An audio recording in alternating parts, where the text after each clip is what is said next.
On March 25th, 2025, a pretty strange yet goofy post made its way to X, 4chan's infamous Paranormal board.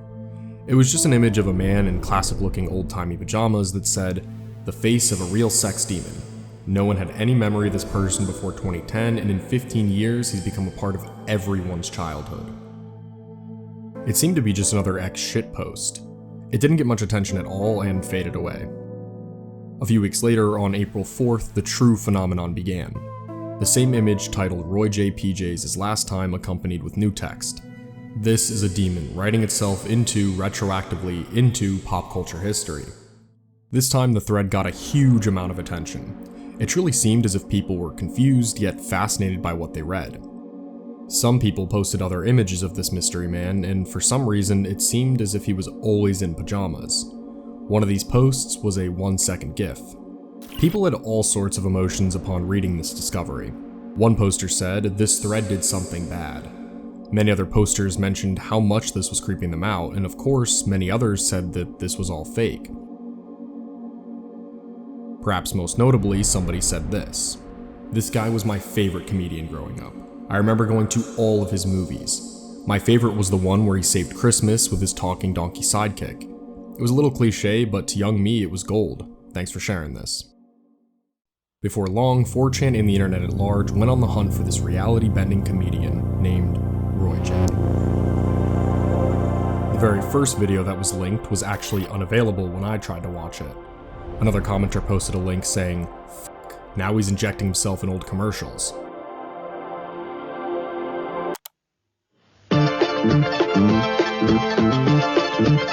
Hey, weird, unrelaxed.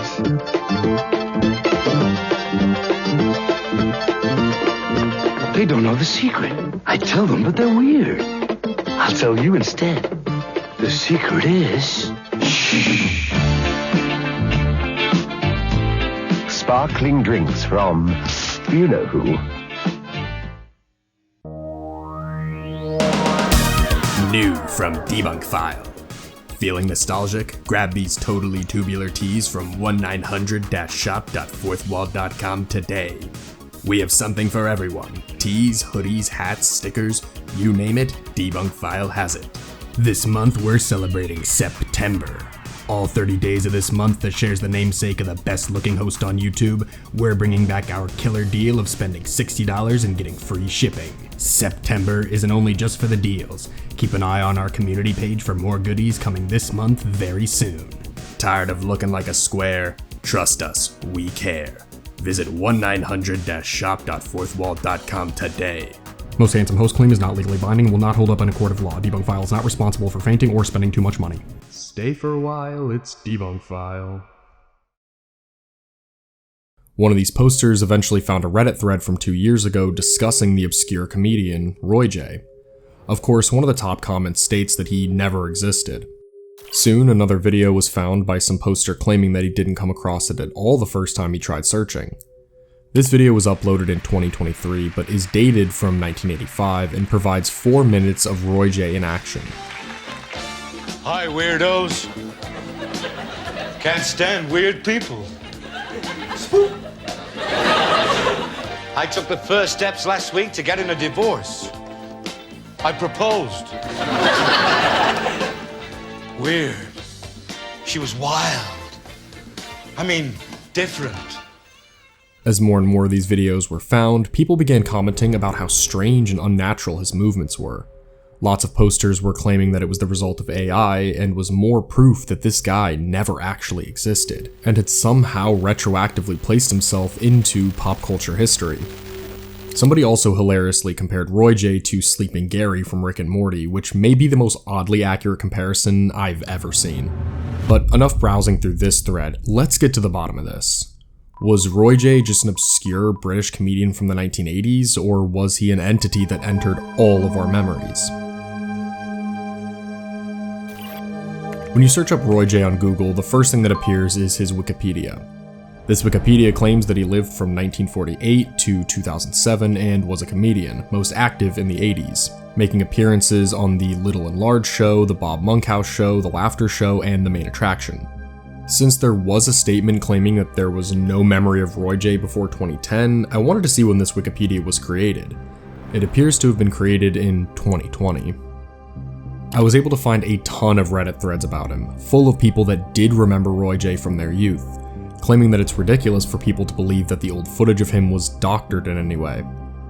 Many of these posters attributed it to younger generations not understanding the strange surrealness of many British comedy acts at around this time. I also typed his name in Google Trends to see how much search interest there was before 2010. This incredible article I found from September of 2024 about Roy J provides the most comprehensive account I could find about him.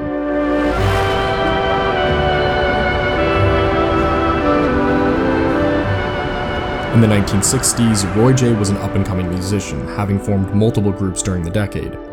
He also offered his songwriting talents to a number of artists and record companies, but failed to attract much interest.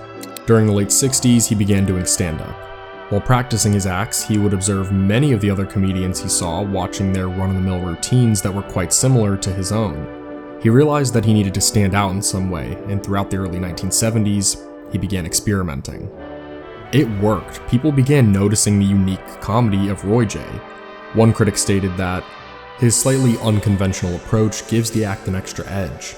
His major assets are undoubtedly his delivery and timing, plus the fact that one never knows quite what is going to happen next. Other critics stated that it was only a matter of time before he found himself on TV, but that wasn't quite true.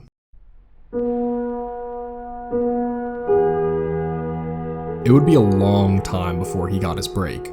Despite seeing more successful crowd reactions than he had in the past, he was struggling for money and felt a lot of self-doubt. He began distracting himself by drinking. I was drinking 24 hours a day. I used to go to bed with 2 strong bottles of lager and a bottle of rum in case I woke up in the night. Despite this, he remained a comedian, hoping that someday he would catch his big break. And in 1977, his fortunes finally began changing. Roy J was found by the agent Sheik Murphy, who would become his personal manager and advisor. Just a year later, Roy J would reinvent himself with a new style that caught on more than ever before. Donning a sleek black polo, neck sweater, black trousers, and black and white brothel creeper thick-soled shoes, emphasizing his eyes with black eyeliner and assuming a cod American accent, he would acknowledge the audience by saying, "Hi, weirdos," then smile and sashay across the stage, head rocking happily from side to side, his bottom wiggling and jazz hands waving, as he said, "Slither, hither," told a couple of gags, suddenly jumped and shouted, "Spook," and then with another, "Slither." He would sashay away with another joke. "You'll all be doing it tomorrow," he kept saying, as he carried on with the conceit. The strange surrealness of his movements seemed to make his gags feel fresh. His routine caught on with more people than ever before, and this time, it wasn't going away. On September 22, 1982, Roy J would finally reach TV screens, appearing on an episode of the variety series Starburst. Hello, television land.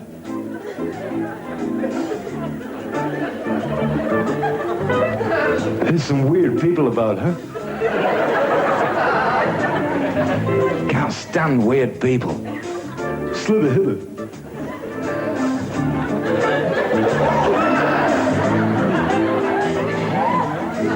There was this chick at the end of the bar. She said, "Slither hither, man." I slithered.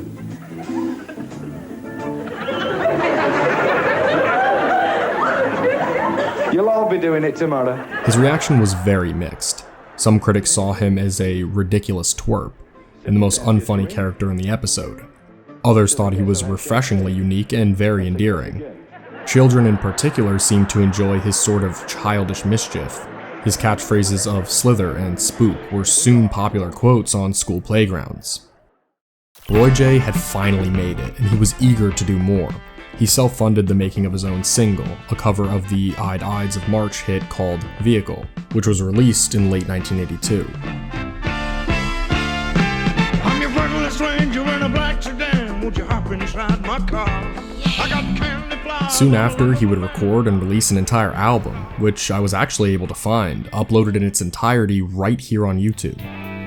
You give your hand to me, then you say hello, and I can hardly speak. In 1983, he would make more high-profile appearances than ever before. He enjoyed another primetime appearance on the show Starburst and was later a guest spot on the BBC One show The Main Event.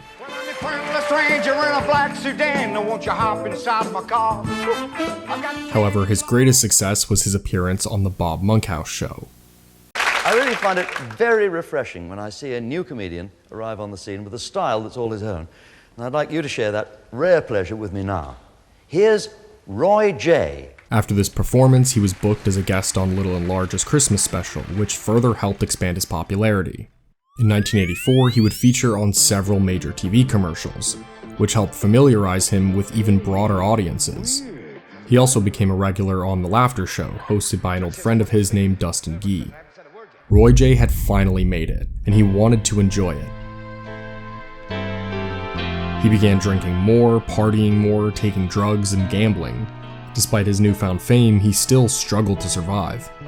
During a scheduled ad for Smith's Crisp, he arrived in a condition that was judged unfit to film, and he was replaced. During interviews at this time, he clamored about how fame had saved him, about how it gave him a second chance in life. All the while, he was spiraling. By August 29, 1984, audiences were very familiar with his stand-up routine. During a show that night, he was heckled by the crowd. They loudly shouted over his punchlines since they knew they were coming. They also interrupted his set with their own random spooks and slithers. While Roy J dealt with it okay at first, he began to crack. After an audience member reportedly shouted to get him off, he sighed and then dropped his trousers. And he wasn't wearing any underpants. He was arrested. His panicked agents rushed out a response by ushering a public apology. He is sorry about it, he wishes it hadn't happened. It was one of those things. He was pushed so far. He should not have done it, but that is what happened, unfortunately. Unfortunately for his agents, Roy J protested that he was treated unjustly. The rumpus was about flashing with an audience that contained children, and the person who reported me had a child. The event took place at 12:30 at night, and how many children are expected to be in a nightclub then? Jay was officially ordered to sober up, keep a low profile for a few months, and learn his lesson. When he returned to performing, one of the roadies was ordered to keep him away from alcohol. At first, it seemed to be working. Jay was invited back on TV, and the story faded from public consciousness. By 1985, his fortune changed once again. Audiences felt that the slither routine was getting old. After struggling to deliver scripted material straight to camera during an episode of The Laughter Show, he was quietly dropped from it. In February of 1986, he appeared on the BBC's daytime show Pebble Mill at 1 to sing his new single, Spookin' Down the Street. The spooky man himself is Roy J, and the song is Spookin' Down the Street. Today I'm acting like a clown. I can't describe it, but it's going round, man. I feel like spooking down the street. Spook, spook, I'm getting to you. He looked very unwell. He was sweating profusely, had a puffy face, and his movements seemed sluggish. He seemed to be free-falling. Just as rapidly as he emerged, he was fading.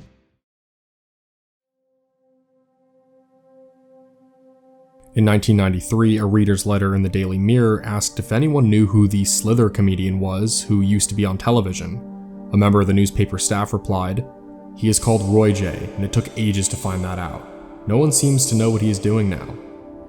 In reality, he was now living in Spain, and he was still performing to local audiences. He could never quite give up performing. As he aged, his health began deteriorating. He gained weight and developed breathing problems. He began performing by simply sitting on a stool and telling family-friendly gags. In the final year of his life, he was wheelchair-bound and reliant on an oxygen tank, but he was still on stage, seeking laughter. In December of 2007, Roy J was found dead in his home at Alicante, Spain. He was just 59 years old. His funeral was paid for by money raised by a local friend of his and his local fans and admirers.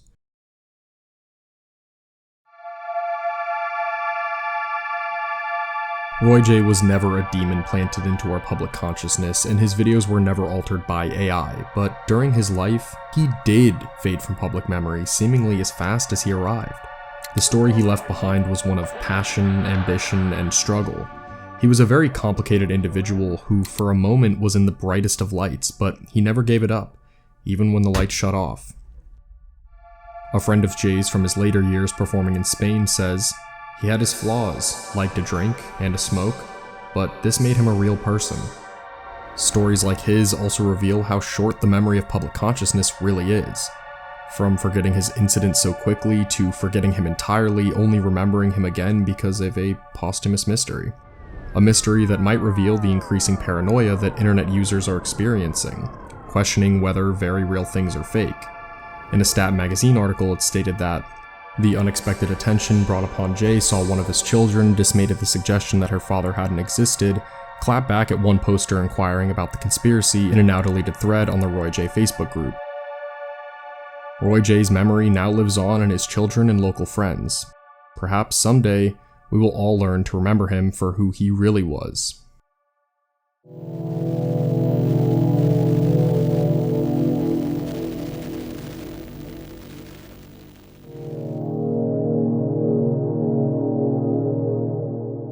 You know, something that I feel like completely disappeared from our cultural zeitgeist is the Brony, or just MLP in general. I myself have never been in the fandom, but when I was growing up, it felt like my entire generation, myself included, was watching all sorts of these Brony meme videos as kids. I wonder where that community went. It seems that 4chan has a popular MLP form. Maybe that'll have some answers. Alright, here's something. The picture is gone, but maybe the caption has something. It says, "Found out they're taking my central nervous system away for a year," and then goes on to talk about waifus or something, but what was this OP even talking about? All of the replies are calling out the fact that the OP posted something so deranged with absolutely no context. All of the replies are ignoring the OP's actual question, but the OP responded with, "It's for good reasons, readjusting my moral fiber. Please claim a horse." This has got to be one of the most 4chan things I've ever seen. An insane proclamation with no context and no follow-up. The OP did this on purpose, of course, it's just some form of wild joke, but the statement leaves so much to the imagination. The OP followed up again with this. "They recommended it. I'm going to Algeciras tomorrow to meet the human that's going to carry it out. I'll be in a medically induced coma for the duration, and when I come to, it'll be much better for the both of us. Now pick your horses." I love how adamant the OP is in us picking our horses after talking about a sociopathic surgery that someone just recommended. I just imagine the scientists from Half-Life.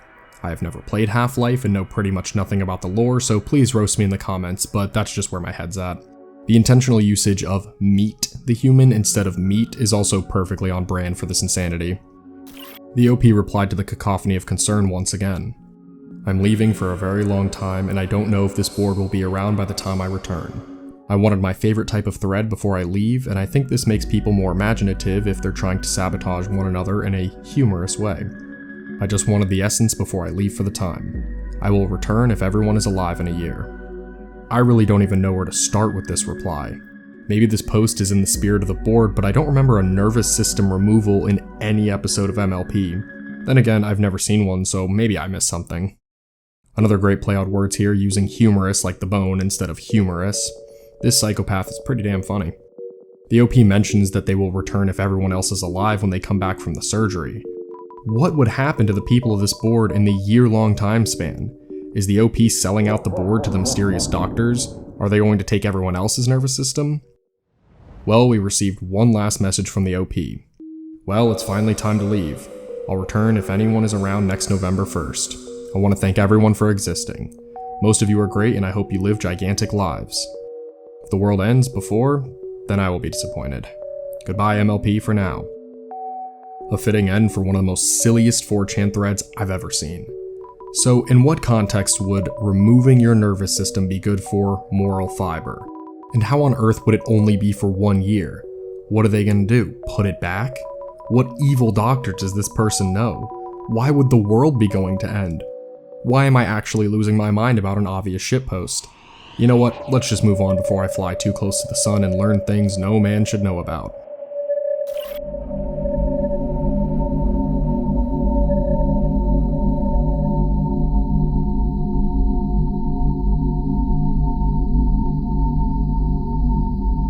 This next post I found has a classic setup. Share your paranormal drug trips. After scouring replies, I think I found the best one around. Be stupid teenager. Sneak into local park at night. Smoke weed in the bathroom. About to go outside and walk around the woods. Hear a car drive by with a woman screaming. Car screeches to a halt and pulls into the park. Hear engine turn off. Car's right outside the bathroom. Doors open. Woman still screaming for help. Starts saying no, no, stop. Then incoherent panic. Then silence. Oh fuck, I just witnessed a murder. Door slams shut. Hear male voices outside. Can't hear what they're saying, but they fade into the distance. Wait a few more minutes in silence. Time to get the fuck out. Step outside, ready to run. Parking lot is empty. No car, no dead woman, no men. In before auditory hallucination. It would be the first and only time I've had one. From stories I've read, they usually aren't that narratively consistent either, more often schizo voices talking to you or random bangs. It is of course known that marijuana can induce visual and audible hallucinations. They are mostly known as perceptual distortions rather than full-blown hallucinations. I was able to find this article from the Natural Library of Medicine in their public medical records. The article details a man who over time with an increased dose of marijuana did have auditory hallucinations of a couple fighting using derogatory language that no one else could hear. They went away after the drug had worn off.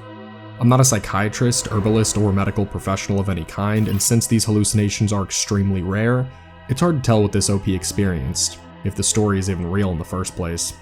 I'm curious to know if any of you have had any experiences like this, and if something of this caliber has ever happened to you. Definitely let me know down in the comments. Is this rarer than I think, or is it a lot more common and just not very well documented?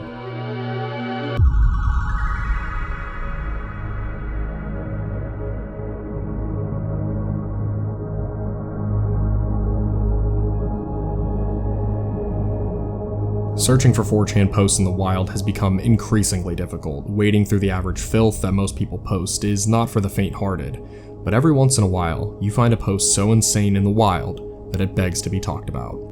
I will issue a warning for this post of gore. I won't of course show any of these images, but be warned the subject material could be intense. Well guys, it finally happened. I was sitting on my couch, balls out after work, and put on Red vs. Blue as I'm rewatching it currently. Had a drink, grabbed my holster to unload my P320, and it just went off in my lap. Didn't even touch the trigger at all. Luckily it only grazed me, so I didn't go to the hospital. This happened last week. Should I sell my Sig and get a Glock? Walk it off. The image accompanying it is a bullet hole straight through the flesh of OP's leg, and the gun that did it. Yes, someone reverse image searched this and found nothing, so the odds this is real is higher than I originally thought, unfortunately.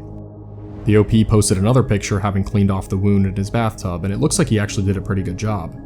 Today the hole is mostly healed, but hurts when I walk and the scab sticks to my jeans. Of course, people were still screaming at him to go to the hospital. Sweet new addition to the pasta. Get home after a long day of work, decide to go commando, freeballin'. Put on some classic Red vs. Blue for entertainment. Grab holstered Sig P320. Bang! Hole in my leg. Luckily only a flesh wound. This entire post just gives off bro vibes. Hanging out freeballin', watching some Red vs. Blue, and grabbing your gun for whatever reason just for it to go off, blast a hole into your leg, refuse to go to the hospital, and seemingly effectively cleaning the wound up. Of course this entire situation would unfold on 4chan, it just makes the entire post. All jokes aside, I hope that OP is okay and learned his lesson to maybe not hang out with his loaded pistol and grab it so haphazardly.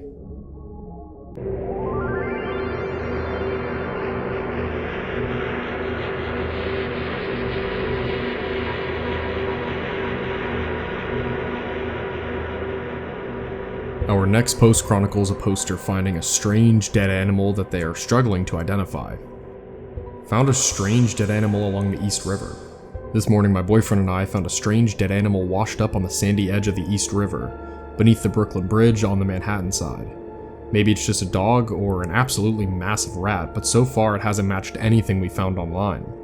I took some camera phone photos, but then decided to return with my DSLR for better clarity, which is what I have for you. So we compared the paws, front and back, to dog skeletons online, and they aren't right. It has 5 toe things instead of 4, and 5th placed a bit back. And it's on its back paws, it lacks that little thumb/nub thing that dogs have a little ways back from their other toes.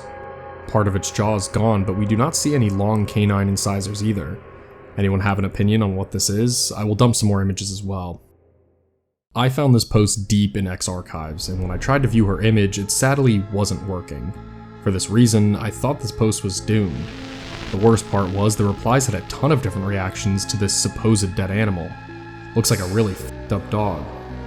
You may have found another Montauk, which is pretty f***ing neat. I sure as hell hope you brought the carcass home with you. At the very least, post some more pictures, because if this is genuine, you have found a legitimate monster. This Montauk monster the poster was referring to was the name given to this animal carcass that washed up in Montauk, New York in 2008. While experts eventually decided that the carcass was a raccoon, many people were not satisfied with that answer, believing that it was something very, very different. Could the OP have found another one? Luckily for me, as I kept scrolling through the thread, I found out that she actually uploaded a video about it, and it still is public.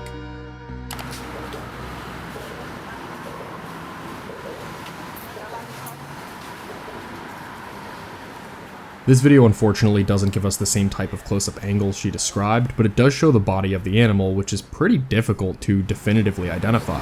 Alright, there you have it, X, under the Brooklyn Bridge. To me, it kind of looks like an extremely bloated rat. Many other posters thought it might be a bloated raccoon. The poster shared many more images that I sadly can't see, stating that its paws don't really compare to dog paws, and mentioning what some of the onlookers thought the animal was. The OP also mentioned sending a tip to the local CBS, a local news blog, and was asked by multiple people to submit the photos to coasttocoastam.com. Ultimately, the OP seemed to think that the animal was probably a raccoon. As the thread was wrapping up, I saw a link. That local news blog they submitted the story to actually made an article about it. This article shares one other image of the animal, saying that it was maybe 2 feet or a bit more from head to tail, concluding this thread of this mysterious washed-up animal.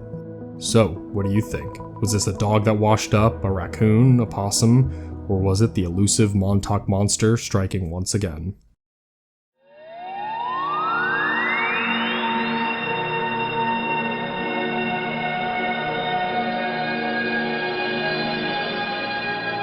For this next post, we are once again reminded of this new internet paranoia. Ever notice how the threads here feel off? Same vague creepypastas recycled over and over, identical glitch in the Matrix stories, walls of text with no follow-up. It's because a lot of it isn't real people anymore, it's AI. Think about it. Posts appear instantly after each other across multiple threads, all in the same style. Replies that look human at first glance, but never actually engage with the topic. Just wow, that's crazy, or I had the same thing happen. The new urban legends are just remixes of older ones, nothing original, just stitched together lore. Try asking OP a direct question, half the time, the thread dies. Real paranormal content is being buried under algorithmic sludge. Either shills are spamming LLM outputs to keep the board low quality, or someone is stress testing AI here because X eats anything spooky without fact checking. I know some of you will say this post itself sounds AI generated, fair. But that's the point. When everything feels artificial, how do you even tell what's real anymore? This post naturally reminds me a lot of the dead internet theory. Posts similar to this are a dime a dozen online, however with this one specifically being about 4chan, it stands out and I wanted to talk about it. When I first began hearing about the dead internet theory in the 2010s, I was very hesitant to believe in it. It and the people spreading the theory reminded me a lot of the type of solipsism that permeated the similar NPC theory that had been spreading. It was a theory that could be tossed around so easily that could help explain any internet reaction you may come across. If you see a comment that you don't agree with, it could easily be explained by just being a bot. However, in the 2020s, it seems to have taken on an entirely new meaning. When I visited Twitter early this year, it was impossible to ignore. If you look in any Instagram comment section, you will see countless fishy comments that always wind up belonging to accounts with no profile picture or followers. When I downloaded Threads to see what it was like, I could not believe the sheer amount of seemingly botted profiles. But let's get back to the subject of the post itself, 4chan. The real reason why this thread stuck out to me is because much of what they were saying here was true. I am always on 4chan looking for posts to cover, and it has never been harder than it is now. I do see countless threads that are in the same style as each other, clogging up the boards. I also see countless threads of urban legends that all feel almost the exact same as each other. There are countless general threads such as divination general, manifestation general, and so much more. There are many threads where when asking the OP a direct question, they never answer and the thread does die. Our 4chan Deep Dive series began in 2020, and during that year I remember many threads claiming that 4chan wasn't what it used to be anymore. However, even in 2020, finding intriguing posts seemed to be so much easier than it is now. When I make these videos, I often go far back in the 4chan archives, and there is such a stark difference between what those contents used to look like and what things look like now. Was this a natural evolution of the website and its user base, or is this a result of something much more sinister? When everything feels artificial, how do you even tell what's real anymore? This is a question that will no doubt be asked more and more in the coming years. The only solution to me is to simply be educated and educate your loved ones about the internet as a whole. Remind people not to have too much trust in the internet or too much fear in it. Such as with any tool, common sense and critical thinking should always be prioritized. Encourage those you love to fact check what they are reading online, to find out where they come from, instead of blindly believing or blindly doubting everything. Always question what the incentive might be behind an article you read or an account that you think might be fake. Ask who would benefit from these things. If you have children, teach them about some of these habits early. These practices may not change the unsettling reality of how much more difficult it has gotten to tell what's real online anymore, but it could make us all more well-equipped to handle it. Don't let Lex Luthor's monkey bots win.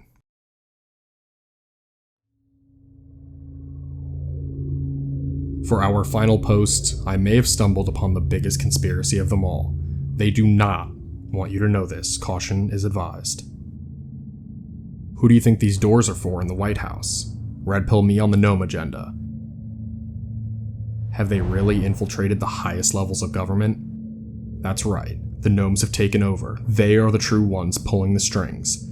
Ever since I came across the struggles of that poor guy and I'm seeing gnomes, I knew they were hiding something demented. As it turns out, we are at the mercy of them all. Thank you guys so much for watching. If you liked the video, make sure to like the video and subscribe to see what we put out next. If you want to keep up with us in between videos, make sure to check out our official Instagram and Blue Sky account. They are both linked in the description below. Make sure to stop by our Discord. It truly is the best place to chat with us and hang with fellow debunk enthusiasts. If you really love what we put out, make sure to check out our Patreon Debunk Plus. It's only $1 a month and it grants you access to everything on there. Supporters get script PDFs, videos early, and other random stuff we decide to put up. As always, my name is Sep from Debunk File. See you guys next time. Bye.